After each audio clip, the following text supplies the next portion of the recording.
lagi, ini jumpa kita yang boleh jadi setahun sekali kita membahas ini. Sekarang saya bahas hikmahnya dulu sebentar. Jika Anda mengerjakan kurban dan Anda puasa, ada kesamaan dari sisi makna, bukan sisi ibadah, ya. Jadi yang di sana wukuf dengan amalannya, di sini Anda puasa dengan amalan Anda. Di antara kesamaannya, di sana evaluasi, di sini evaluasi. Sekarang perhatikan. Masih ingat tadi? Orang yang wukuf setelah selesai masuk ke mana? Muzdalifah. Dia cari batu. Dia melontar apa kemudian di Muna? Jumrah. Apa yang pertama dilontar? Aqabah. Apa yang dia baca saat melontar? Bismillahirrahmanirrahim. Baik. Apa yang dia lontar? Baik. Yang terlihat itu adalah beton. Dia lontar Bismillahirrahmanirrahim. Kalau Anda masih melihat pelajaran kita yang lalu, hakikatnya yang dilempar sifat-sifat buruknya. Baik. Dalam Aqabah itu sifat buruknya diwakili oleh apa? Masih ingat? Yang ingat dapat hadiah? Saya hitung sampai 3. 1, 2, 3. Baik, yang dilempar hakikatnya bukan yang lain, tapi sifat buruk melekat pada dirinya. Dari mana sifat buruk ini asalnya? Nafsu. Apa dalilnya? Quran surah ke-12 ayat ke-53. Wa ma ubarri'u nafsi innan nafsa la'ammaratun bisu. Saya tidak bisa menganggap diri saya suci karena dalamnya ada nafsu. Nafsu mengarahkan pada yang buruk. Sedangkan dalam diri manusia ada kecenderungan buruk disebut dengan nafsu. Nama lainnya fujur, ada kecenderungan baik disebut dengan takwa. Dari mana dalilnya?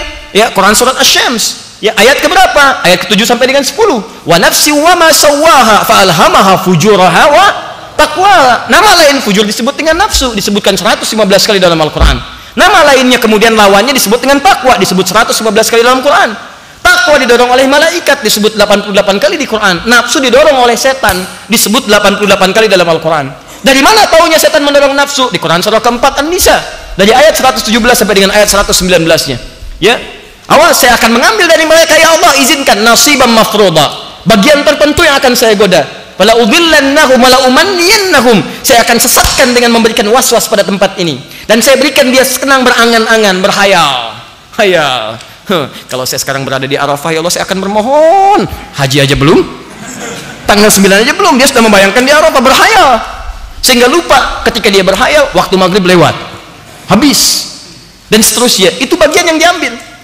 Nah, Aqabah, saya katakan berulang kali, ini mewakili gambaran bahwa ada sesuatu yang besar berpengaruh, gambaran dari nafsu. Di sana melempar, sini lempar. Apa hubungan dengan orang kurban? Saat berkurban itu yang disembelih apa? Kambing. Kambing itu apa? Hewan. Ya. Lihat, saya ulang. Yang disembelih apa? Hewan. Sudah lihat ke saya, kencang lagi, hewan. Semoga Allah ampuni kita semua ya. Sini. Hewan. Hewan. Hewan itu diciptakan oleh Allah dengan satu kecenderungan saja, punya satu sifat, bahannya cuma satu. Apa bahannya? Nafsu. Lawannya apa? Takwa. Ada satu makhluk yang dicipta oleh Allah dengan sifat takwa saja tak punya nafsu. Siapa dia? Malaikat. Apa dalilnya? Quran surah ke-66 ayat yang ke-6 paling kiri sebelah atas. Ya, la ya'sunallaha ma amarahum wa yaf'aluna ma yu'marun. Malaikat tidak mungkin bermaksiat kepada Allah dan mengerjakan tugas sesuai tupoksinya. Enggak akan pernah pindah-pindah tugas. Malakul maut hanya nyabut nyawa saja. Ya, Mikail menurunkan rezeki, tidak akan pernah gantian. Jibril kemudian menurunkan wahyu, tidak ada yang lainnya. Maka tidak akan saling gantian. Siapapun yang dicabut, mau Fir'aun, mau Qarun, mau yang lain. Ya, antum siapa namanya? Jangan antum lah, yang lain saja ya. Misal, ini Ustadz Adi sedang ceramah. Ustadz, terusin aja dulu. Saya ambil kegigat dulu. Gak bisa. Pas ketika datang langsung. Yang dicabut orang paling menyebalkan, malaikat gak akan tukeran. Jibril, saya bosan lihat orang ini, lihat wajahnya sudah gak karuan, kamu aja yang cabut. Gak bisa, mustahil. Jadi tepat lakukan. Jadi kalau malaikat tidak berbuat maksiat, jangan buang-buang energi untuk memuji. Gak ada kerjaan, karena malaikat itu sempurna. Jangan puji malaikat, sudah sempurna. Lawannya nafsu. Nafsu tidak kenal benar, yang kenal itu cuma salah. Dan ini hanya melekat pada hewan. Hewan tidak punya takwa, punyanya nafsu. Jika hewan berbuat salah, jangan iseng nyalahin hewan. Anda keluar dari sini, lihat kucing di luar nggak pakai baju, Anda jahilin kucing nggak pakai baju, nggak malu ya? Anda yang kurang sehat. Dia biasa. Makanya karena dia nggak punya takwa, dia risih ketika mengenakan takwa. Silahkan cek kucing bajuin, risih dia. Kuda pakaiin baju. Di kuda keliling Bekasi nggak pakai baju, biasa aja, lewat depan Anda cengir dia, biasa aja. Tapi Anda nggak pakai baju depan kuda, diketawain Anda. Jelas ya? Jadi kalau cuman masalah lepas melepas, binatang lebih jagoan. Makanya jangan coba lepas aurat lah. Kalau cuman seperti itu, hewan lebih jagoan. Anda kalah, jangan bersaing dengan hewan. Nah persoalannya, ini dikumpulkan jadi satu. Nafsu dengan takwa nyatu jadi satu. Ketika dikumpulkan jadi makhluk baru, namanya manusia. Punya kecenderungan baik, punya dorongan untuk berbuat salah. Ketika dia naik, ada dorongan kebaikan. Ketika naik, maka dia lebih daripada malaikat. Kenapa? Karena malaikat ketika akan baik, dia nggak punya perjuangan, nggak ada nafsunya. Kalau malaikat zikir, Quran surah kedua ayat 30, wa nahnu nusabbihu bihamdika wa nuqaddisu lak. Kami bertasbih, bertahmid, bertakbir, bertakdis kepadamu ya Allah. Biasa, karena nggak ada nafsu. Ya kita mau takbir ada godaan. Allahu Akbar, pengen sholat, begitu berangkat lewat tek tek tek tek tek tek tek tek. Wah, Masya Allah. Nafsu. Ayo ke masjid, lewat tek tek. Mau kemana Pak? Ke masjid, sholat nomor 2 Pak, mi nomor 1. Masuk. Mau tahajud malam, kalau malaikat sholat tuh biasa. Anda malam-malam mau sholat, muncul bola, ya macam-macam lagi, yang lainnya lagi, dan seterusnya. Ini yang tidak mudah. Paham? Jadi begitu ini naik, dia lebih dari malaikat. Tapi persoalannya, ketika Anda bertindak memanjakan nafsu, maka Anda bisa lebih rendah daripada hewan. Apa pasalnya? Pasalnya adalah karena Anda punya rem takwa, hewan tidak punya. Makanya diberikan oleh Allah kecenderungan berbuat baik dalam diri setiap manusia. Kalau nggak percaya silahkan ya, silahkan cek. Ketika Anda mengerjakan satu yang salah, perbuatan itu buruk, sifat apa yang dominan? Coba lihat kambing.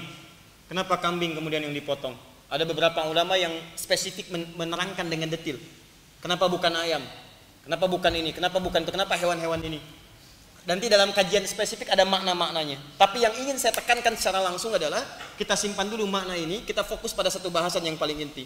Dalam sembelihan itu, sebetulnya sebelum disembelih, kita harus merenungkan nafsu apa, sifat hewannya apa yang paling dominan, yang seringkali melekat pada diri kita sehingga jauh dari Allah Subhanahu wa Ta'ala. Tanggal 9 itulah bagi yang berkorban dia puasa. Kalau saat tidak berpuasa karena alasan lain, dia merenung apa yang kurang-kurang. Rinci. Maka ketika besoknya tiba, tanggal 10, di sana melontar, di sini nyembelih. Perhatikan. Yang melontar, dia mengucapkan lafaz yang sama dengan yang menyembelih. Di sana bismillah, ya Allahu Akbar, saya tanya pada Anda, saat menyembelih, kalimat apa yang diucapkan? Sama persis. Makanya disarankan kalau bisa menyembelih sendiri. Tak mampu menyembelih sendiri, wakilkan pada orang lain, Anda saksikan penyembelihannya. Sehingga tahu. Kalau tidak ketahuan korban saya ya Ustaz, diarahkan ke tempat-tempat lain di sana, tanyakan kapan korban saya disembelih. Kapan? Walaupun saya tidak menyaksikannya. Maka saat waktu disembelih itu duduk Anda menghadap ke arah kiblat. Begitu itu disembelih rasakan, mohon kepada Allah. Kalau Anda melihat langsung, itulah sifat kotor Anda, hewannya Anda, nafsu Anda seketika disembelih supaya hilang, gugur dari dalam diri Anda. Makanya ketika selesai disembelih, Anda berdoa lagi, doanya sama persis dengan doa orang yang lontar jumrah di sana. Belum selesai menghadap ke arah kiblat. Ini doanya. Lalu Anda bacakan inni wajjahtu wajhiya lilladzi fataras samawati wal arda hanifan muslima wa ma ana minal musyrikin. Inna salati wa mahyaya wa mamati lillahi rabbil alamin.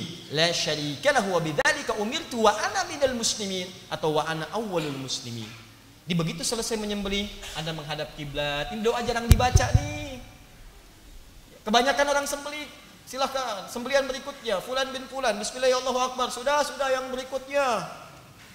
Ini yang tidak diharapkan. Kadang-kadang sunnahnya kehilangan. Ngasah di depan hewan itu nggak boleh. Kamu berikutnya ya, gini, nggak boleh. Begitu sudah selesai, kandidat selanjutnya, Masya Allah masuk sembelih. Ini makanya orang-orang yang berkorbannya benar, begitu itu disembelih atau dia tidak melihat, dia merasakan, dia berdoa, dia berjanji. saya akan jadi muslim lebih baik ya Allah. Yang kurang-kurang baik sudah disembelih hilang. Ketika ini kemudian dicoret, ditekan, maka ini yang muncul. Kalau takwanya sudah naik, maka ini yang mendekatkan diri seseorang dengan Allah Subhanahu wa taala. Makanya orang-orang diminta ibadah itu seringkali dikaitkan dengan takwa. Silakan cek, salat, apa tujuan salat? Pembuka kalimat salat di Quran itu takwa dulu. Yang salat itu cuma orang takwa. Quran surah kedua ayat 2 dan 3. Dzalikal kitabu la raiba fihi hudal lil. Siapa mutakin di sana ayat 3? Alladzina yu'minuna bil ghaib wa yuqimunas shalah. Kenapa ada salat? Untuk bertakwa. Puasa apa tujuannya? Takwa. Al-Baqarah 183. Ya ayyuhalladzina amanu kutiba alaikumus kama kutiba alal ladzina min qablikum la'allakum taqwa. Haji apa tujuannya? Takwa. Al-Baqarah 197, paling kanan sebelah atas. Al-hajju asyhurun ma'lumat, faman farada fihinna al-hajja fala rafatha wala fusuqa wala jidala fil hajj. Wa ma taf'alu min khairin ya'lamuhu Allah wa tazawwadu fa inna khairaz zadi taqwa. Takwa, takwa, takwa, takwa. Di ibadah itu arahannya takwa. Jadi orang kalau sudah takwa dia dekat dengan Allah. Apa ukurannya? Rajin ibadah. Salatnya senang. Tadi tujuan salat takwa. Jadi kalau ada orang kurban, ba'da kurban enggak susah salat, jamaah susah, ke masjid sulit, itu ada yang salah dalam kurbannya. Pasti keliru. Orang salat itu senang puasa. Enggak harus nunggu Ramadan, Senin puasa, ya, Kamis mampu dia puasa, dia mencoba. Jadi kalau Anda pasca ibadah kurban nggak ada kecenderungan meningkat ibadah, ada yang salah, pasti itu. Pasti. Maka ukuran takwa semuanya ibadah. Dan ini yang mendekatkan dia ke surga. Bahkan kalau lebih hebat lagi, orang takwa punya visi akan kemana dia ke surganya. Siapa yang ingin masuk surga? Boleh angkat tangan. Baik, alhamdulillah. Tapi tidak semua orang yang pengen ke surga memiliki visi di surga mana dia akan masuk. Antum mau ke surga apa? Tidak setiap orang yang mengatakan ingin masuk surga Firdaus mengeluarkan karakteristik penghuni surga Firdaus. Saya tanya pada antum deh malam ini, yang menginginkan surga Firdaus pernah nggak mengeluarkan dalam Quran keterangan amalan orang-orang penghuni surga Firdaus? Katanya pengen ke sana, tapi Anda tidak mengerjakan amalannya. Bagaimana bisa masuk ke sana? Assalamualaikum, Firdaus bukan. Ini bukan. Tuh, cek. Keluarkan Quran surah 23 ayat 1 sampai dengan ayat ke-9 itu. Qad aflahal mu'minun alladzina hum fi salatihim khashi'un, ya, dan seterusnya sampai ulaika humul warithun alladzina yarithunal firdaus wa hum fiha khalidun. Siapa pewaris surga Firdaus? Orang yang salatnya khusyuk. Maka saat di dunia keluarkan pelajaran salat yang khusyuk. Liz zakati fa'ilun, dia mengerjakan zakat, maka Anda berusaha supaya bisa zakat. Anil lagwi mu'ridun, tinggalkan yang tidak bermanfaat, maka setiap yang tidak bermanfaat hilangkan. Acara TV enggak bermanfaat, jauhkan. Radio nggak manfaat, jauhkan. Media sosial nggak bermanfaat, yang nggak bermanfaat tinggalkan. Yang bermanfaat itu yang diambil. Itu penghuni Firdaus. Jangan cuma dituliskan di rumah, baiti jannati Firdaus. Rumahnya masuk surga, Anda yang enggak. Keluarin. Nah, yahmukillah. Siapa yang masuk sana? Penghuni surga itu melekat kalimat takwa. Silahkan cek. Ali Imran ayat 133, paling kanan sebelah atas. Wasari'u ila maghfiratin min rabbikum wa jannatin arduha as-samawati wal ardu u'iddat lil muttaqin. Ayo bergegas introspeksi diri, evaluasi. Harus punya cita-cita masuk surga. Ya, kami siapkan seluas langit dan bumi. Bagi siapa? Orang takwa. Quran surah ke-51 ayat 15 sampai dengan 23-nya. Paling kanan pertengahan, ya, sedikit ke atas sampai dengan ke bawah. Innal muttaqina fi jannatin wa 'uyun. Sungguh orang takwa akan tinggal di taman surga. Akhidina ma atahum rabbuhum innahum kanu qabla dzalika muhsinin. Mereka mendapatkan kenikmatan langsung dari Rabbnya. Saat di dunia mereka orang-orang baik. Apa amalannya? Kanu qalilan minal laili ma yahja'un. Malamnya sedikit tidurnya, banyak tahajudnya, mendekat sujud kepada Allah. Wabil ashari hum yastaghfirun. Menjelang subuh banyak istighfar, astagfirullah, astagfirullah, astagfirullah, dan seterusnya.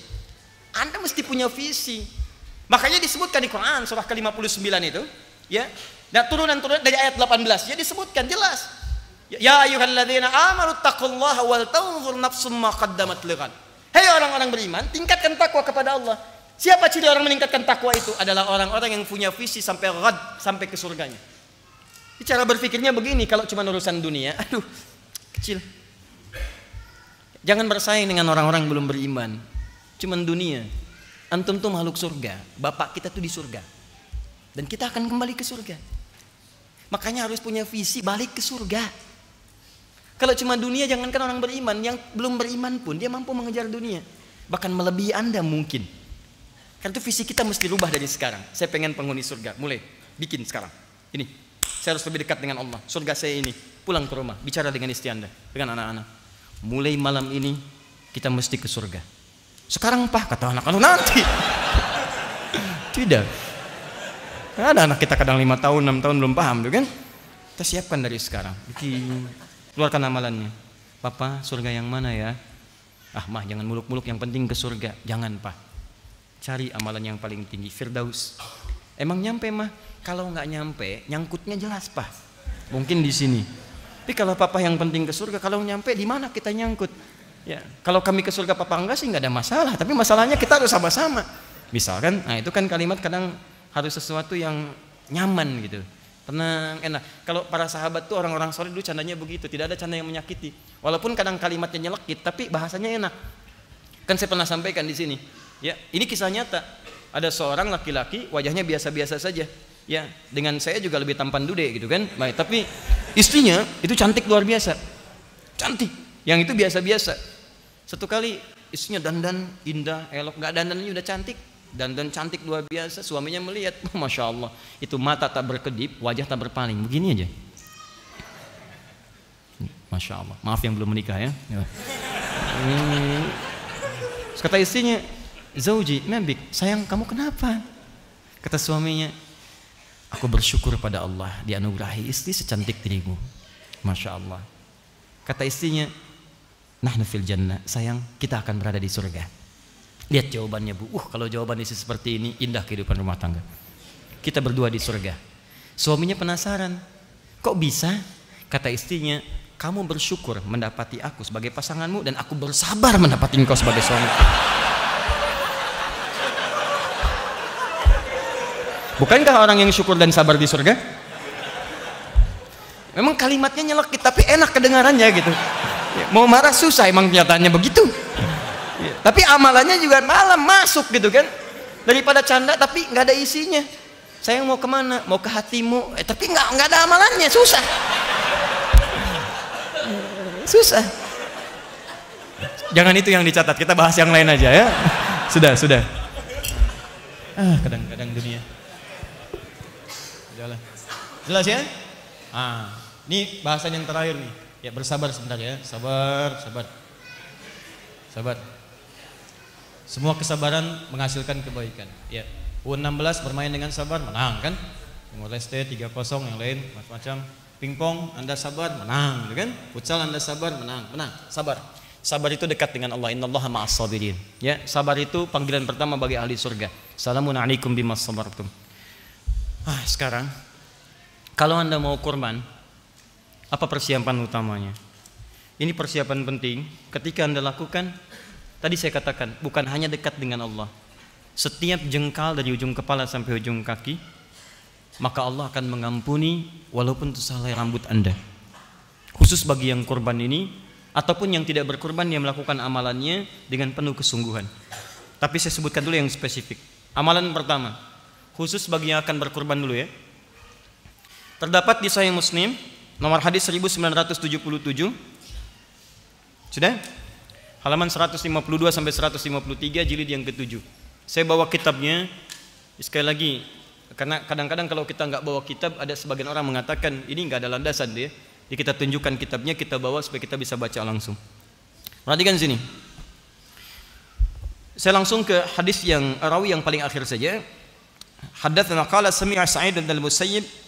Sa'id bin al-Musayyib yuhadditsu an Ummi Salamah radhiyallahu taala anha. Ya. Ada yang mendengar Sa'id bin al-Musayyib menyampaikan berita dari Ummu Salamah, di antara ibunda kita orang-orang beriman. Ya. Ummun min ummahatil mu'minin radhiyallahu ta'ala anhunna jami'an anna an-nabiy sallallahu alaihi wasallam qala, bahwa Nabi sallallahu alaihi wasallam pernah bersabda. Perhatikan amalannya jika Anda nanti merencanakan berkorban. Awas karena ini tinggal kurang lebih 2 hari ke depan. Idza dakhalatil ashru, kalau 10 hari pertama awalnya sudah diketahui, maksudnya bulan Dzulhijjah, jika sudah masuk awal dari 10 bulan Dzulhijjah, begitu terjemahan singkatnya, wa arada ahadukum an yudhhiya, dan di antara kalian ada yang berniat ingin menyembelih, berkurban. Tadi yang kita bahas. Fala yamassa min sya'rihi wa basyarihi syai'a. Maka jangan sekali-kali menyentuh rambut yang melekat di kepalanya atau di seluruh tubuhnya sedikit pun. Awas, hati-hati. Jangan sekali-kali menyentuh, diartikan memotong. Ya, jangan memotong atau mencukur seluruh rambut yang melekat dari ujung kepala sampai ujung kakinya. Paham? Nah, sekarang bagaimana cara memahami hadis ini? Karena nanti ada yang menafsirkan yang dimaksud hewannya. Jangan potong, jangan cukur, ya, yang melekat pada bulu hewan. Nah, dari mana taunya? Misal, ini saya dapatkan, ini sudah lama sebetulnya, tapi saya selalu selipkan dalam kitab ini. Ini ada terjemahan nih. Ini ikhtisar Sahih Muslim. Ikhtisar itu ringkasan. Pernah diringkas oleh Syekh Muhammad Nasiruddin Al-Albani. Ya, beliau masya Allah mengumpul hadis yang luar biasa dan menghabiskan masa-masa hidupnya ya untuk mempelajari nilai-nilai keislaman, referensi-referensi, sering hadir di perpustakaan mengumpulkan hadis-hadis Nabi SAW. Di antaranya pernah beliau meringkas Sahih Muslim. Ringkasan itu begini, kadang-kadang dalam satu bab hadisnya tidak satu, mungkin 9 hadis diringkas. Kira-kira yang paling utama yang mewakili berapa? 3 hadis cukup 3, yang lainnya tidak disebutkan karena terwakili dengan 3 ini. Jadi tidak semua masalah hadis itu cuma satu hadis. Bismillahirrahmanirrahim, bismillah dalam salat itu 70 hadis. Ya, misal ada lagi yang idza matal insan, ada 9 lafaz di hadis Muslim. Ya, maknanya mirip, tidak semua harus disebutkan. Dan kenapa mesti banyak hadisnya? Karena Nabi ketika menyampaikan yang hadir bukan 1-2 orang, kadang 10 orang, kadang 50 orang. Ketika mereka mendengar disampaikan lagi, sehingga orang-orang belakangan yang mendengar mengumpulkan riwayat itu dari jalur yang berbeda. Paham ya? Nah, setelah itu lihat baik-baik, diringkas oleh beliau. Nah, ringkasan itu diterjemahkan ke dalam bahasa Indonesia. Syekh Al-Albani bisa bahasa Indonesia enggak? Tidak, karena beliau meringkas, yang diringkas hadisnya. Hadis kan berbahasa Arab karena Nabi enggak bisa bahasa Indonesia. Ya, Nabi sampaikan bahasa Arab, diringkas oleh beliau, disebutkan berapa hadis, diterjemahkan ke dalam bahasa Indonesia. Ini saya bacakan terjemahannya.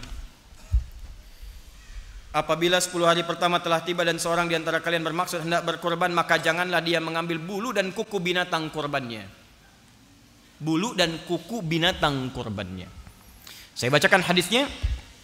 An Ummi Salamah sama qalat qala Rasulullah sallallahu alaihi wasallam man kana lahu dhibhun yadhbahuhu fa idza uhilla hilalu dzil hijjah fala ya'khudanna min sya'rihi wala min adfarihi syai'a hatta yudhhiya. Bersumber dari Ummu Salamah radhiyallahu taala anha, ia menuturkan Rasulullah SAW bersabda, barang siapa memiliki binatang yang hendak disembelih sebagai korban, apabila awal bulan Dzulhijjah telah tiba, maka janganlah dia mengambil sedikit pun bulu dan kuku binatang korbannya hingga dia menyembelihnya. Nah, diterjemahkan kemudian dengan jangan menyentuh ataupun memotong, mencukur bulu yang melekat pada hewan kurban atau kuku hewan kurbannya. Jelas? Jadi ada terjemahan seperti ini. Ya, sementara kalangan memahami demikian, tapi juga ada yang memaknai dengan pemaknaan yang lebih kuat. Dan ini saya cenderung kepada pemaknaan ini, nanti di atas namakan dalil-dalil berikut. Yang dimaksud dengan ini semua, larangan mencukur. Ingat, mencukur ataupun memotong baik rambut ataupun kuku, saya lebih cenderung pemahamannya bukan ke hewan, tapi lebih cenderung kepada orang yang berkurbannya. Dari mana kemudian dalilnya? Baik, mari kita lihat dengan 3 pendekatan. 1, hadis ditafsirkan dengan hadis lagi. Nanti ada hadis lain. Ingat, kalau ada berita dari Nabi, kemudian hadisnya tidak hanya 1, maka kaidah yang berlaku di ilmu hadis al-jam'u wa taufiq. Kumpulkan semua hadisnya, baru pahami secara menyeluruh kemana maksud pernyataan hadis Nabi itu. Jangan cuma satu-satu. Kalau cuma satu-satu, lemah nanti pemahamannya. Alhamdulillah. Nah, hadis yang ini ketika disebutkan di Sahih Muslim itu nanti ada hadis yang biasa dengan nomor, ada turunan hadis menggunakan bintang. Ada bintang, bintang, bintang. Biasanya yang bintang itu menunjukkan syarah hadis yang sebelumnya. Atau asbabul wurud. Sebab kenapa ini diperintahkan. Nah, sekarang setelah kita baca yang ini, kita baca hadis yang lainnya. Saya bacakan hadisnya. Haddatsani Al-Hasan ibn Ali Al-Hulwani, haddatsana Abu Usama, haddatsana Muhammad bin Amr, haddatsana Amr ibn Muslim bin Ammar Al-Laili, qala kunna fil hammam qubail al-adha. Fokus baik-baik. Lihat sini. Rawi yang terakhir Ammar ibn Al-Laili. Al-Laythi, maaf, Ibnu Laythi mengatakan, dulu kami sedang berada di kamar mandi dekat-dekat waktu Idul Adha. Jadi kalau Idul Adhanya besok, mungkin tanggal 8, tanggal 9, mereka masuk kamar mandi beres-beres, bersih-bersih. Kemudian fattala fihi nasun, maka di sana orang-orang mulai membersihkan diri. Ya, ada yang macam-macam lah ya. Antum misalnya at-tala ini bisa juga diartikan chat kalau chat biasa. Kalau dalam konteks membersihkan diri ada mencukur, ya, ada kemudian misalnya cukur kumis, cukur macam-macam dan sebagainya, ya. Kemudian faqala ba'du ahlul hammam, ketika melihat beberapa orang sedang membersihkan dirinya, ada yang mencukur ya kumis, ketiak dan sebagainya, maka orang-orang yang tahu riwayat kemudian berkata pada orang bercukur itu. Apa yang disampaikan? Lihat, inna Sa'id bin al-Musayyab yaqra'u hadza. Kamu enggak tahu ya kalau Sa'id bin al-Musayyab itu tidak menyukai amalan ini.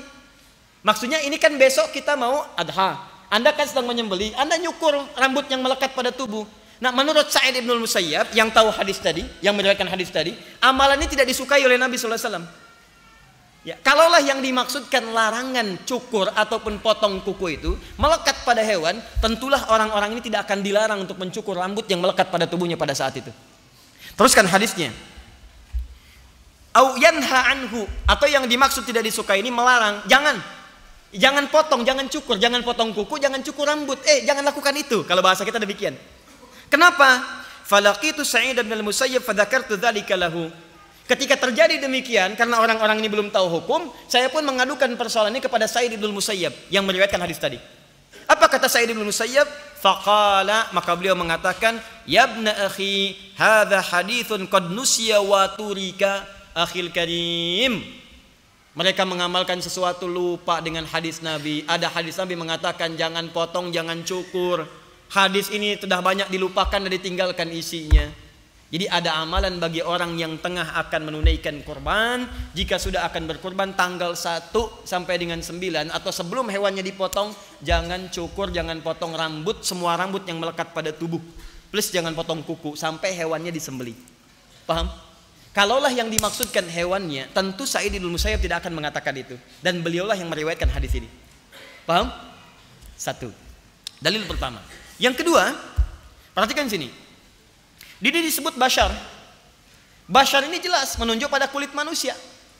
Sya'ar dan bashar. Kalau sya'ar saja bisa saja hewan. Tapi ketika sya'ar bertemu dengan bashar, maka ini menunjukkan rambut manusia, bukan bulu. Ingat, yang melekat pada manusia itu rambut. Kalau hewan bulu, jangan salah. Ini bulu ketiak bukan, rambut ketiak. Bulu itu hewan.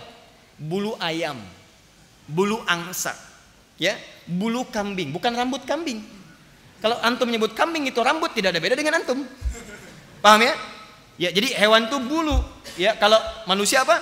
Rambut. Nah, di sini disatukan antara sya'ar dengan bashar, sedangkan manusia disebut dengan bashar 35 kali kalimat bashar disebut di Quran. Basyarain 1 kali. Bahkan kalimat pertama ketika menciptakan manusia, bashar. Quran surah 15 ayat ke-28. Wa idz qala rabbuka lil malaikati inni khaliqun basyara. Saya mau menciptakan seorang bashar. Kenapa disebut dengan bashar? Menunjuk kulitnya yang beda dengan kulit binatang. Lain, kulit manusia lain dengan binatang. Silahkan cek. Berbeda. Ya, beda. Antum lihat badak, beda dengan kulit antum. Main keragunan, lihat sama enggak? Sama enggak? Sama enggak? Beda. Ya, cuman Darwin yang sama, biarin aja dia, kita enggak ikutan. Paham ya? Baik, jadi teman-teman sekalian, Charles Darwin yang mengatakan manusia berasal dari hewan gitu kan, dan seterusnya. Kita tidak sesuai dengan itu semua. Kembalikan ke sini. Maka ketika dikatakan di sini min sya'rihi wa basyarihi, ini menunjukkan rambut manusia, bukan bulu hewan. Jelas? Yang ketiga dengan nalar. Di satu tadi dengan hadis ditafsir dengan hadis, kedua menggunakan bahasa, pendekatan bahasa, ketiga dengan nalar. Nggak ada kerjaan motongin kuku hewan. Dan bagaimana caranya? Sapi saya mau disembelih, bersihin dulu lah kukunya, begitu dipotong, tendang Anda. Paham? Nah, jadi yang dimaksud di sini adalah manusianya, bukan hewannya. Pertanyaannya, kenapa tidak dicukur dan dipotong itu? Supaya Allah berkenan mengampuni semua jejak tubuh kita dari ujung kepala sampai ujung kaki, sebelum itu dipisahkan dari tubuh kita karena khawatir pernah berbuat maksiat di dalamnya. Khawatirnya ketika diampuni, kuku itu udah pisah dan dia pernah bermaksiat. Bukankah tangan yang menulis status yang tidak jelas itu ada kuku di dalamnya? Bukankah tangan yang pernah mengambil sesuatu yang bukan miliknya itu adalah ada kuku di dalamnya? Bukankah, maaf teman-teman, pikiran yang pernah berpikir hati yang tidak bagus itu ada rambut yang melekat di atasnya? maka biarkan itu semua melekat pada tubuh kita. Memohon ampunan kepada Allah, mengampuni dosa kita. Begitu disembelih hewan itu, selesai kita kemudian berdoa, maka Allah berkenan mengampuni tubuh kita dari ujung kepala sampai ujung kaki, sekalipun itu cuma sehelai rambut yang melekat pada tubuh kita. Setelah diampuni, bersihkan, kubur, selesaikan, dan masya Allah tidak akan pernah dia soal sampai kita kembali kepada Allah Subhanahu Wa Taala. Itu maksudnya. Jelas ya? Ya. Tapi kita menghargai tafsiran yang lain tanpa harus menyalahkan yang lainnya. Ingat, prinsip saya selalu menampilkan ini loh. Kalau ada perbedaan-perbedaan saya tampilkan. Ini pendapat yang ini, pendapat yang ini, dalilnya ini, muqaranahnya, perbandingannya begini, tarjihnya yang kuat yang ini. Ini mungkin tidak terlampau kuat. Tapi kalau mau diamalkan, saya tidak bisa paksa Anda. Silahkan, saya itu pilihan. Ya, saya diutus untuk memberikan misalnya tampilan dakwah, bukan untuk paksa orang. Nabi aja diutus untuk mengajak, bukan maksa.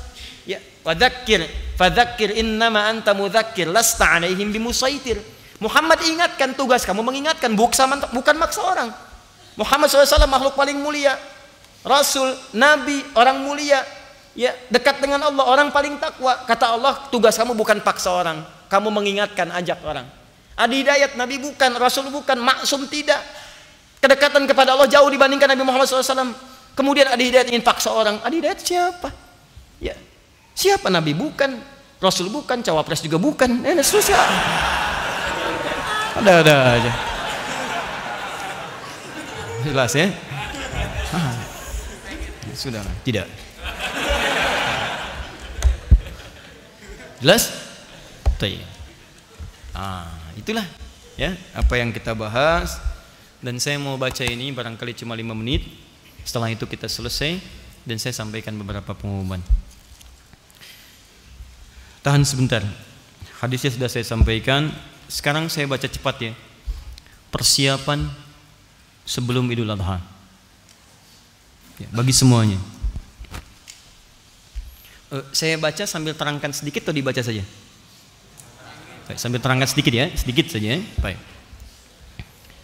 Ini saya baca dulu. 1, persiapan sholat ya. Persiapan sholat untuk tanggal 10 itu ya, pertama, mengenakan pakaian terbaik disertai wewangian ya. Hadisnya riwayat Hakim di kitab Al-Mustadrak nomor hadis 7560. 7560 langsung dari cucunya Nabi SAW, Al-Hasan ya. Beliau menyampaikan, qala haddatsana qala amarana Rasulullah sallallahu alaihi wasallam fil 'idaini an nalbasa ajwada ma najid wa an natatayyaba bi ajwada ma najid wa an nudahhiya bi asmana ma najid. Fokus. Telah memerintahkan kepada kami, datuk kami, Rasulullah sallallahu alaihi wasallam, kakek kami Rasulullah sallallahu alaihi wasallam, di setiap 2 hari raya, di Idul Fitri, Idul Adha. Apa perintahnya? Ada yang umum, ada yang khusus untuk Idul Adha saja. Di antara yang umum, annal basa ajwada ma najid, untuk mengenakan pakaian terbaik yang kami bisa dapati. Yuk buka. Kalau mau siapkan dari sekarang. Itu sunnah. Ingat sunnah. Dan sunnah untuk Idul Adha, ingat 10 hari pertama pahalanya senilai jihad fi sabilillah.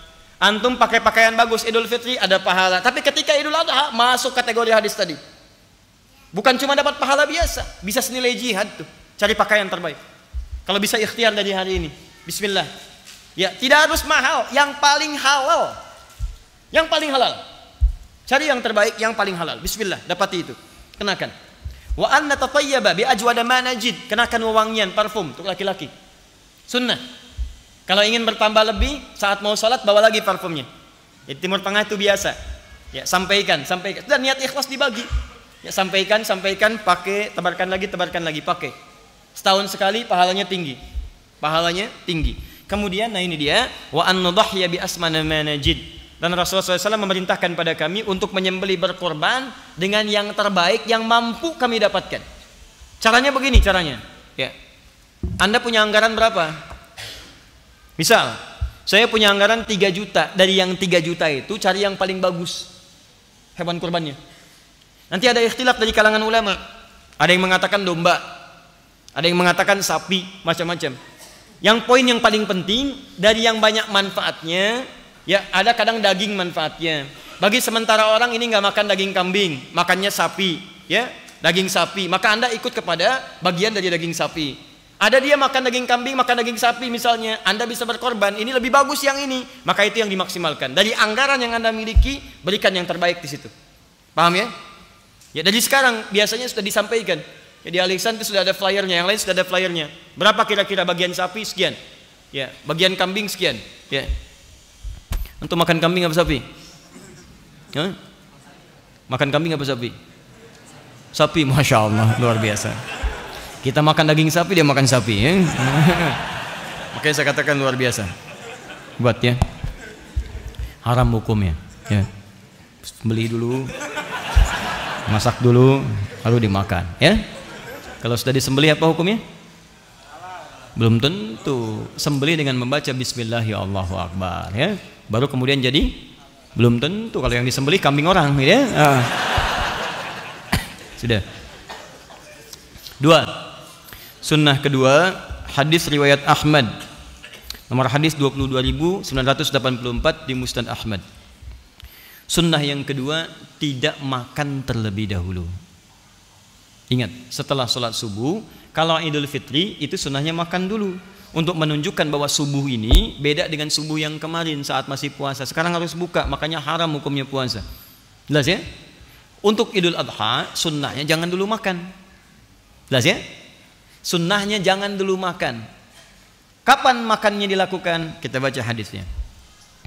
Kana Rasulullah sallallahu alaihi wasallam la yaghdu yaumal fitr hatta ya'kula wa la ya'kulu yaumal adha hatta yarji'a fa ya'kulu min udhiyati. Adalah kebiasaan Rasulullah sallallahu alaihi wasallam, beliau makan dahulu saat akan menunaikan Idul Fitri. Ba'da subuh makan, berangkat Idul Fitri. Tapi saat Idul Adha beliau tidak makan terlebih dahulu hatta yarji'a. Hatta yarji'a. Lihat sini, lihat sini. Hatta harful ghayah, menunjuk pada tujuan, ghayatun. Ya. Misal, ana urid adhhab ila Jakarta hatta al-Istiqlal. Saya pengen pergi ke Jakarta sampai ke Istiqlal. Tujuan paling akhirnya Istiqlal. Jadi kalau sudah ada hatta, ini menunjukkan sampai ke tujuan. Ya. Sampai pulang, tujuannya ke pulang, dari sholat Id. Jadi kalau sudah selesai sholat, mendengarkan khutbah Idul Adha, Anda pulang. Baru sunnahnya Anda makan. Tapi ingat, yang paling menarik adalah dalam kalimat pulang itu diikutkan fi'il mudhari nih. Ini yang paling indah. Ada ya di depan kata kerja artinya. Ya rji'a, hatta yarji'a. Ya ini menunjukkan 3 makna, 3 arti. Kalau dalam bahasa Inggris present, continuous, dan future. Ya. Sekarang, kini, terus berlangsung, continuous, terus, atau future yang akan datang. Kalau diartikan konteks ini, sampai pulang, bisa diartikan sampai pulang itu dalam konteks pakai ya ini, sekarang sedang pulang. Maksudnya belum sampai rumah nih. Ya, di perjalanan misalnya Anda lapar. Kalau yang penting sudah meninggalkan tempat, di jalan Anda lapar, silakan makan. Kalau Anda sholatnya dekat rumah, komplek Al Ihsan ini, PTM, PJS, kemudian Greenview, sholatnya di lapangan depan sini. Begitu selesai nyampe rumahnya dekat. Tapi kalau antum dari Bekasi sholatnya di Istiqlal, ya belum tentu cepat nyampe rumah. Di jalan misalnya sudah terasa lapar, ya boleh antum makan di jalan, tidak ada masalah. Tidak ada masalah, silakan. Ya, jadi tidak apa-apa bekal misalnya di mobil. Kemudian jangan makan dulu sampai selesai sholatnya, dengarkan khutbah Idnya, pulang misalnya di jalan sudah mulai terasa. Apalagi misalnya buka siaran radio, status sudah mulai muncul, gambar-gambar bertebaran, sedang makan ketupat, ya, dan sebagainya. Sementara Anda belum nyampe rumah. Ya, miss call sudah banyak, status sudah dibuat. Ketupat hari ini rasanya begitu pahat, ya kan? Antum belum makan, merasa nggak enak. Jangan tunggu sampai kemudian nyampe rumah. Boleh sekarang, silahkan nikmati. Yang penting status pulang. Udah selesai. Jelas?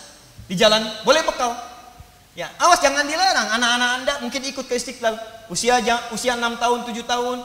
Mah lapar mah, tahannya nak ya. Ini sunnah. Sampai rumah, sunnah.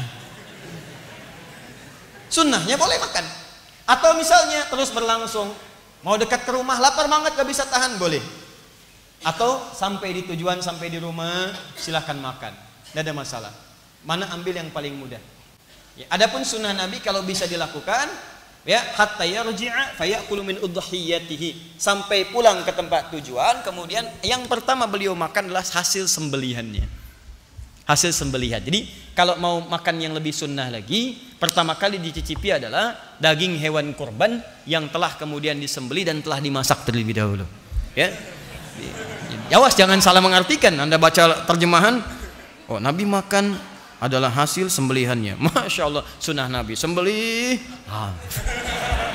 Bukan begitu ya, masak dan seterusnya. Paham ya? Nah, jadi sunnahnya jangan dulu makan, begitu Anda lakukan berpahala. Yang kedua, siapkan makanan untuk pulang. Dan kalau bisa, kemudian yang pertama dimakan adalah hasil sembelihan yang telah dimasak terlebih dahulu. Makanya nanti, kenapa disebut udhiyah dari kata duha? Kalau bisa waktu duha itu, mohon izin teman-teman, itu sudah menyembelih. Nanti kita akan lihat bedanya Idul Fitri dengan Idul Adha. Kalau Idul Fitri agak longgar sholatnya, jam 7 boleh. Karena orang berangkat tuh ada yang makan dulu. Tapi kalau sholat Idul Adha jangan kelamaan. Syuruk tuh udah dimulai sholat. Ya, jadi begitu naik masyrik, lewat satu tombak udah lewat. Ya, kalau sekarang udah 6 lewat 2 menit. 6 lewat 2 menit. Boleh geser dikit 6.15 misalnya. Sunnahnya tuh langsung sholat mulai. Sehingga setengah 7 udah bisa motong. Dari motong ini ada sebagian yang dimasak dan sebagainya, kemudian Anda bisa nikmati. Kenapa disebut udhiyah? Disembeli di waktu duha. Di awal duha itu kalau bisa nyembeli. Jelas ya? Jangan terlampau lama. Anda kerjakan Idul Adha misalnya sholatnya jam 7, itu kelamaan. Nah, itu sunnah. Ya, awas hati-hati, kelihatan sederhana tapi penting. Kemudian minas sunnati an takhruja ilal 'idi masyiya, termasuk sunnah berangkat ke tempat ini dengan berjalan. Berjalan. An Ibnu Umar annahu kana yakhruju fil 'idaini minal masjid fayukabbiru hatta ya'ti al-musalla. Berjalan sambil takbir. Sunnah. Bertakbiran. Bahkan masuk nanti hari Ahad, ya tanggal 1 sampai ke tanggal 10 itu boleh bertakbir. Kalau Idul Fitri itu nanti di akhir-akhir dia Ramadan. Begitu sudah selesai akhir Ramadan, maghrib datang, kemudian muncul awal Syawal, Anda bertakbir. Tapi kalau Idul Adha Anda bisa mulai dari tanggal 1 Dzulhijjah. Allahu Akbar, Allah, untuk diri pribadi boleh. Ya, tapi kalau Anda ingin berjamaah macam-macam, ingin lebih keras lagi, silahkan. Kapan waktunya? Saat Anda mulai berangkat itu di awal-awal Idul Adha, setelah sholat subuh, boleh silahkan. Ke tempat sholat, boleh. Itu sunnah. Teman-teman sekalian, saya tegaskan ya sekali lagi. Beribadah di negeri kita, alhamdulillah, itu dilindungi oleh undang-undang. Jadi kalau kita bertakbir, itu undang-undang menjamin. Pasal 29 ayat 2. Negara menjamin kemerdekaan tiap-tiap penduduk untuk memeluk agamanya masing-masing dan beribadah menurut agama dan kepercayaannya itu. Dijamin oleh negara. Takbir bagi kita itu ibadah. Idul Adha itu ibadah. Takbir dalam Idul Adha itu paketnya ibadah. Jadi kalau malam-malam pengen takbir, dijamin undang-undang. Kalau ngelarang takbir, dia melanggar undang-undang. Boleh, silakan, hidupkan, ramaikan. Itu syiar. Itu syiar. Perkenalkan kalimat Allah dengan cara-cara yang baik. Allahu Akbar, Allahu Akbar. Dan saat berangkat sholat, keluar. Kalau bisa kompak deh. Teman-teman ke satu tempat, kita keluar bareng-bareng. Itu luar biasa syiarnya. Begitu keluar sama-sama, Allahu Akbar, Allahu Akbar. Datang ke satu tempat, itu suasana keislamannya akan terasa lain. Saya perhatikan tuh jarang dipraktekkan. Keluar biasa aja, bahkan ngobrol. Kamu kurban berapa? Sapi. Kamu unta? Masya Allah. Unta dari mana? Unta yang mirip sapi, namanya si unta. Cuma ngobrol nggak ada karuan. Kenapa nggak takbir jalan? Itu sunnah. Pahalanya besar. Pahalanya bisa senilai dengan jihad. Berangkat bareng. Jalan sambil berjalan. Nah, jalan yang dimaksud ini jika tempat sholatnya dekat dengan kediaman antum. Sholatnya di depan sini di lapangan, tinggalnya di sana, jalan. Tapi kalau antum tinggal di Bekasi pengen sholat ke Istiqlal, jangan maksa. Begitu sholat subuh jalan ke Istiqlal, nyampe sana bubar. Tayyib. Karena Nabi sallallahu alaihi wasallam idza kharaja ila al-'idaini raja'a fi ghairi at-tariq alladhi kharaja fi. Pulang ngambil jalan berbeda. Misalnya jalan ini dari sini, pulangnya lewat jalan yang lain. Apa faedahnya? Pertama, supaya kalimat takbir menyebar. Semua orang mendapatkan bagiannya. Yang kedua, bagian dari silaturahim. Begitu lewat, melewati rumah berbeda. Ya, bisa bermusafahah, bisa menyebarkan kebaikan dan sebagainya. Bahkan mungkin tetangga Anda non muslim lewat, tebarkan kebahagiaan. Sampaikan, ya. Ajak, ada risalah di dalamnya. Allahu Akbar lewat, salami dia walaupun dengan senyuman, berangkat lagi dan seterusnya. Itu dakwah. Jika memang ada alternatif untuk jalan yang berbeda. Kalau jalannya buntu, jangan maksa. Saya serius. Ini tempat sholat, ini jalan Anda, sini buntu, di tembok begini. Jangan maksa. Begitu selesai mau naik tembok. Wah. Apalagi ngapain? Sunnah Nabi. Wah, sunnah Nabi. Dia yang salah, Nabi yang jadi sasaran. Penunaian sholat dilangsungkan di awal waktu, di waktu yang luas dari proses penyembelihan hewan kurban. Jadi tolong dilakukan ya. Dari Jundub Inda Ahmad Ibn Hasan al-Banna fi kitab al-Adhahi qala kana an-nabiy sallallahu alaihi wasallam yusalli bina yaum al-fitri wasyamsu ala qaidi ramhin wal adha ala qaidi ramhin. Nabi itu kebiasaannya mengimami kami kalau Idul Fitri 2 tombak. Tadi ada jeda. Kalau Idul Adha matahari 1 tombak. 1 tombak itu ukuran salat syuruk. Sekarang jam 6:02 sudah syuruk. Apa itu syuruk? Matahari melewati masyrik. Apa itu masyrik? Tempat terbit. Di begitu terbit di posisi terbitnya terlarang ibadah. Begitu lewat dari situ pergeserannya disebut dengan isyraq. Posisinya disebut dengan syuruk. Kalau sudah syuruk, itu masuk awal duha. Nabi biasa mengimami di awal duha. Sunnah Nabi, Anda kerjakan persis seperti itu, pahala buat Anda. Jelas ya? Jadi kalau bisa teman-teman DKM untuk Idul Adha berikan selebaran, sampaikan kita akan sholat di awal waktu lebih awal. 6:04 sholat selesai, khutbah nggak usah terlampau lama ya, 6:30, 6:45 selesai. Begitu selesai sembelih, 7:04 sembelih, jam 10 selesai, 11 selesai, tuntas itu. Bahkan hewan pertama sembelih sudah selesai, masak dan sebagainya, bisa makan lebih awal. Sunnah Nabi ya. Kelihatan sederhana tapi ini penting, dan ini akan berdampak pada bagian-bagian yang lainnya. Dilangsungkan di tempat luas dan terbuka kecuali ada halangan, lapangan ya. Karena yang datang bukan cuma orang sholat, perempuan-perempuan yang haid boleh datang walau dia tidak sholat. Maaf ya, walau dia tidak sholat. Kalau nggak punya jilbab, berikan, bantu. Saya bacakan hadisnya. An Abi Sa'id al-Khudri radhiyallahu ta'ala anhu qala kana Rasulullah sallallahu alaihi wasallam yakhruju yawmal fitri wal adha ila al-musalla fa awwalu shay'in yabda'u bihi salat thumma yansarif fa yaqumu muqabila an-nas wan nasu julusun ala sufufihim fa ya'idhuhum wa yusihim wa ya'muruhum fa in kana yuridu an yaqta'a ba'than qata'ahu aw ya'muru shay'in aw amara bihi thumma yansarif. Pertama, Nabi senantiasa memimpin masyarakat menunaikan salat, itu tidak banyak bertele-tele. Ya, mengumumkan iya salat, berangkat ke musalla. Musalla itu tempat lapangan luas. Kalau ada kendala, hadis berikutnya dari Abu Hurairah, seperti hujan dan sebagainya, diarahkan ke tempat kemudian yang ada naungannya, seperti ke masjid dan sebagainya. Ingat, yang disebut musalla itu tempat luas. Kalau masjidnya lebih luas daripada lapangan, salatnya di masjid. Misal Masjid Nabawi, Masjid Nabi, lebih luas dari lapangan di sana, maka salatnya di masjid. Masjid Al-Haram lebih luas dibandingkan dengan lapangan yang ada, salatnya di situ. Kalau masjid antum tidak menampung jamaah, ya terlebih ada kalangan yang tidak sholat misalnya yang lain, maka lapangan digunakan. Tapi kalau hujan, maka kembali beralih ke masjid. Jelas? Kemudian Nabi melangsungkan khutbah, kalau ingin memerintahkan sampaikan perintah. Kalau ingin menegaskan larangan, sampaikan larangan, tidak bertele-tele. Setelah selesai beliau tutup dengan salam, kemudian tutup dengan doa, selesai itu baru kemudian bergegas untuk menunaikan penyembelihan. Tahan. Memasang sutrah depan imam ya. Ingat, depan imam sebagai gambaran saf yang tidak boleh dilewati, itu sudah pernah saya terangkan. Sunnah bersedekah boleh ya, sunnah bersedekah. Jadi kalau ada nanti dalam konteks Idul Adha sebelum salat atau setelah salat Anda ingin edarkan kotak infak, itu boleh. Sunnah bersedekah ya. Hadisnya disampaikan dari Ibnu Abbas radhiyallahu taala anhuma ya. Thumma atan nisa wa ma'ahu Bilalun fa amarahunna bis sadaqah fa ja'alatil mar'atu tulqi kharsaha wa tulqi sikhabaha. Dalam konteks kemudian beliau berkhutbah ya, ada dalam keadaan tertentu Bilal diperintahkan untuk berputar mengumpulkan sedekah ya. Maka ada kemudian yang mengumpulkan dengan antingnya, ada pula memberikan kalungnya. Jadi perempuan-perempuan ada yang sampai bersedekah pada saat itu. Di sunnah boleh.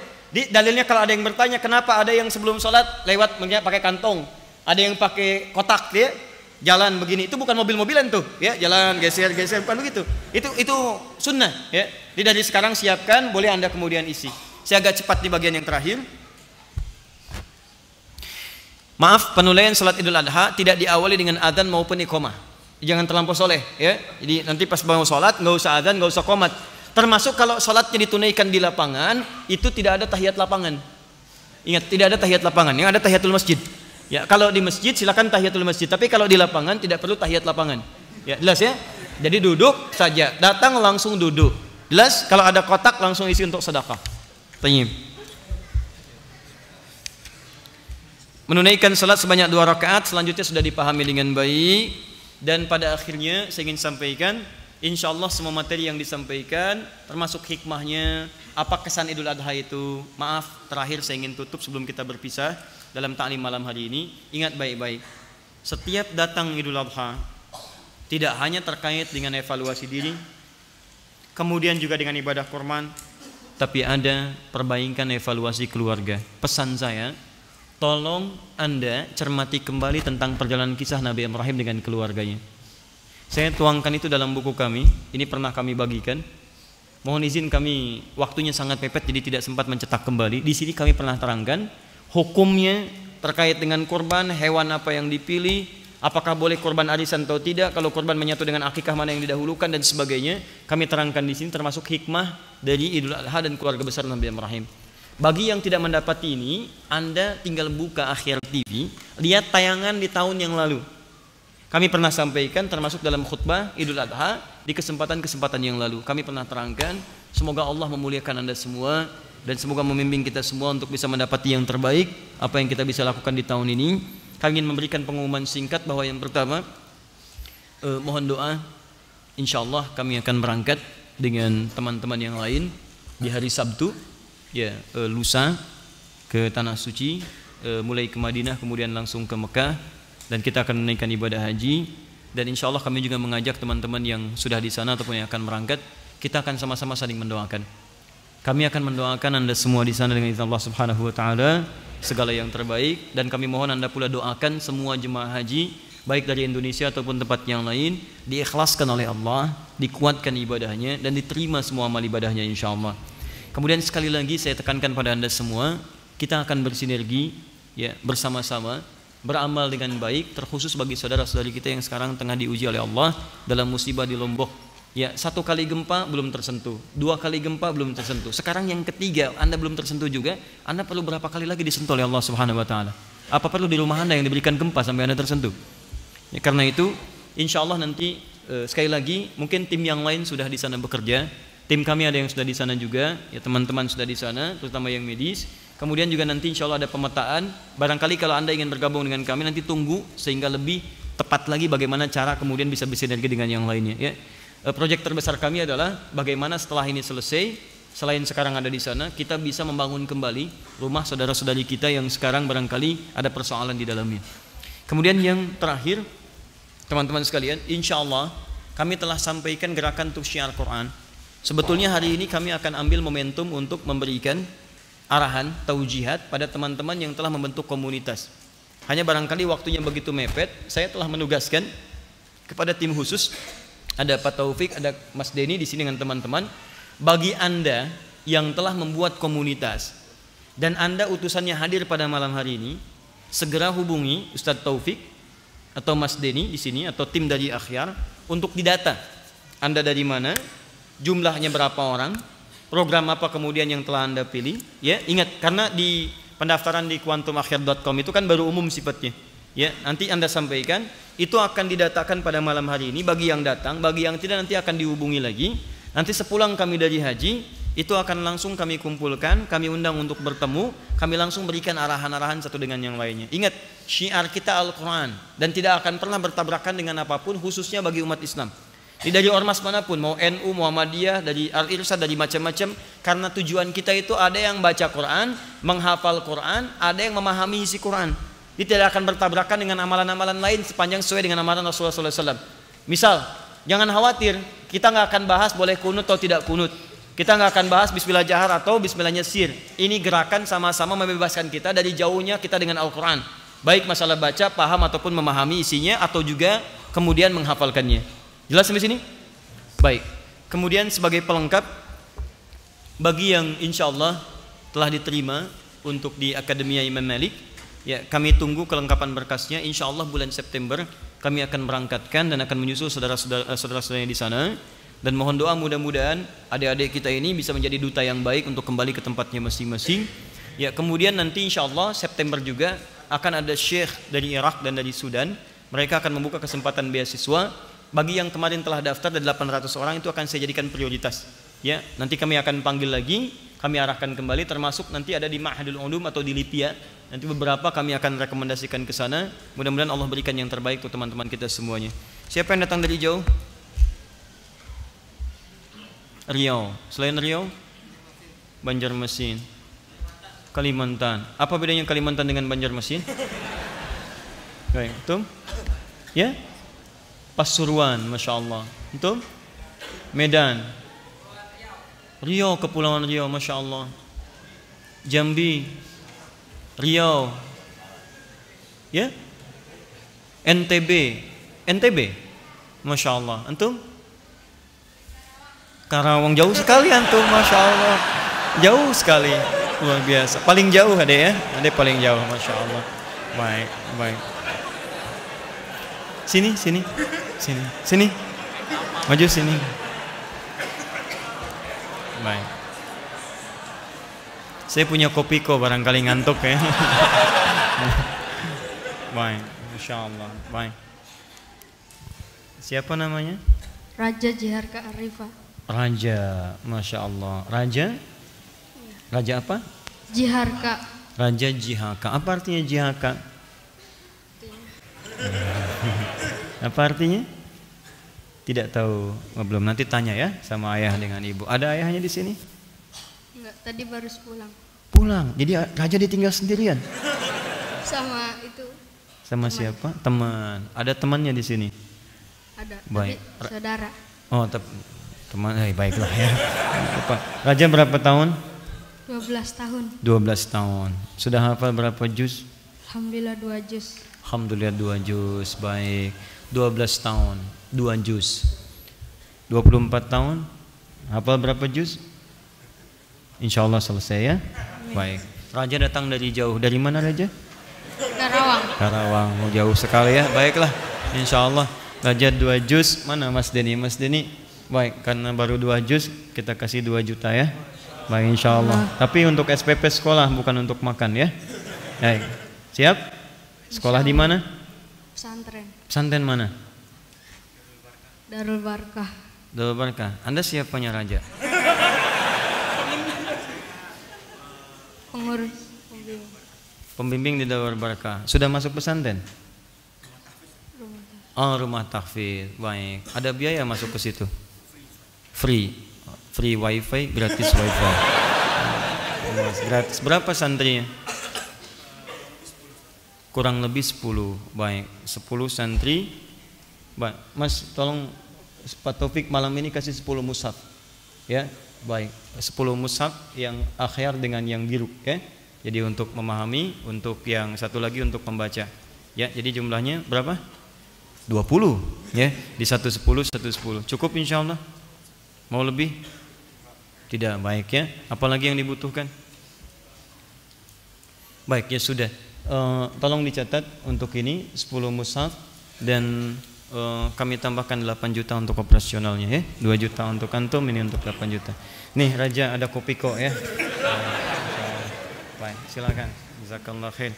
Untuk yang dari jauh masing-masing nanti insyaallah kami titipkan mushaf ya supaya baik ikhwan atau akhwat tolong disampaikan kepada panitia yang dari luar Jawa khususnya. Kalau yang dekat-dekat nanti kami sampaikan ya. Jadi yang dari jauh, yang dari Pekanbaru, Kalimantan macam-macam, nanti tolong malam ini akan diberikan mushaf dan nanti masing-masing insyaallah akan membawa kurma ya, satu kurma, satu pik, tolong nanti disiapkan ya, Pak ya, didata, dikasihkan kurma nanti bawa satu dengan kemudian mushaf. Saya kira itu. Dari NTB mana? Saya hadiahkan khusus buku saya yang ini untuk antum.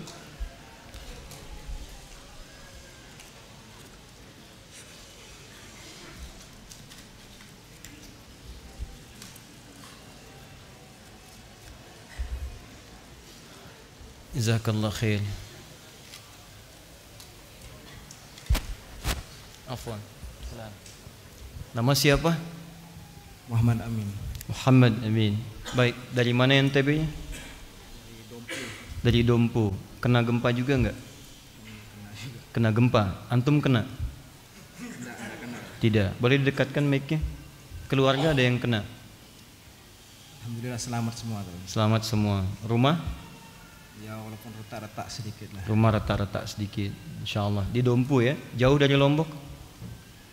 Dia nyebrang lagi dari Lombok. Nyebrang lagi dari Lombok. Baik. Insyaallah. Keadaan semua teman-teman di sana sekitarannya? Alhamdulillah.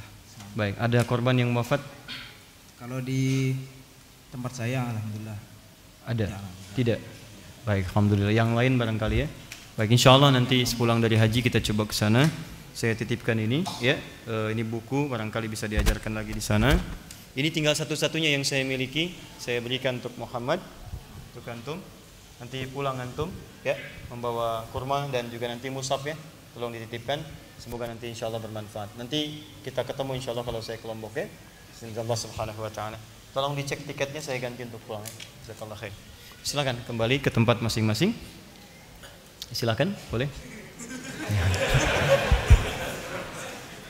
Mas, sini Mas. Saya ada kopiku. Jadi antum susah nyari jalan untuk kembali. Subhanakallahumma bihamdika asyhadu an la ilaha illa anta astaghfiruka wa atubu ilaik wa akhiru da'wana alhamdulillahi rabbil alamin. Assalamualaikum warahmatullahi wabarakatuh.